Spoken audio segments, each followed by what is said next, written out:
dog and I will be homeless. You know, that's what I'm looking at right now. This retired Volusia County man thought his home was paid off, but has now learned he could lose it.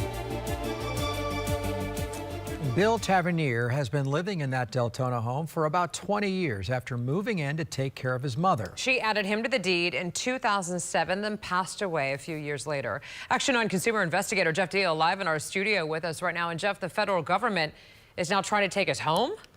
Yeah, it's been 13 years since his mom passed away. Ever since, he's just been living there and didn't know his mom had a reverse mortgage on that home until he got hit with a lawsuit by the federal government to try to take that home away.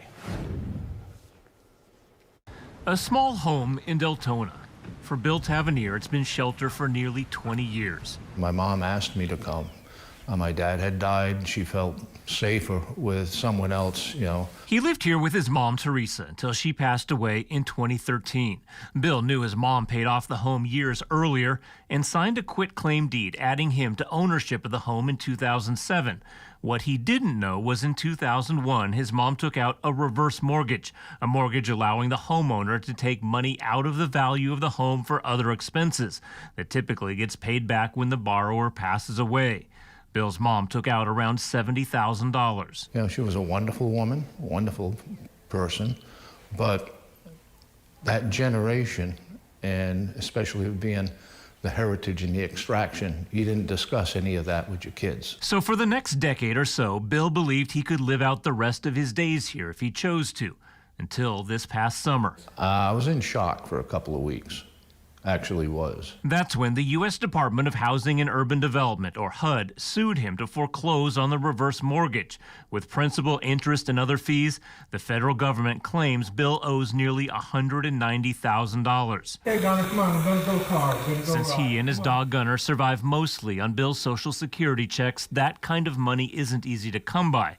His attempts to fight the lawsuit on his own have been unsuccessful. Anytime you transfer property from one person to another, even if it's a family member, do a title search. I mean, a title search costs a couple of $100. It's worthwhile to see what's there. Real estate attorney Barry Miller said a title search would have showed the reverse mortgage, so Bill would have had a heads up.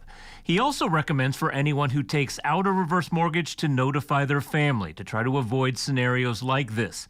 Miller suspects HUD didn't realize Teresa passed away until Bill put the home on the market last year, and it's now calling in the loan, which it's entitled to do. They're just going against the property. They're not going to try to get a deficiency judgment or any money from him because, of course, he's not the borrower. He never signed. But why there was no communication or written correspondence all these years is what has Bill Tavernier frustrated and fearful for his future, with the home set to go to auction next month. Am I going to survive this? I don't know. My dog and I are going to be homeless. That's what I'm staring at. Now, attorney Barry Miller said one good option would have been for Bill to take out a reverse mortgage of his own right away to try to pay off his mom's loan. But with the home going to auction soon, he's really running out of time. We reached out to HUD to ask about the communication issue and if there's anything it could do to hold off on this auction. So far, it has not responded to offer any information. Live in the studio, Jeff Deal, Channel 9 Eyewitness News.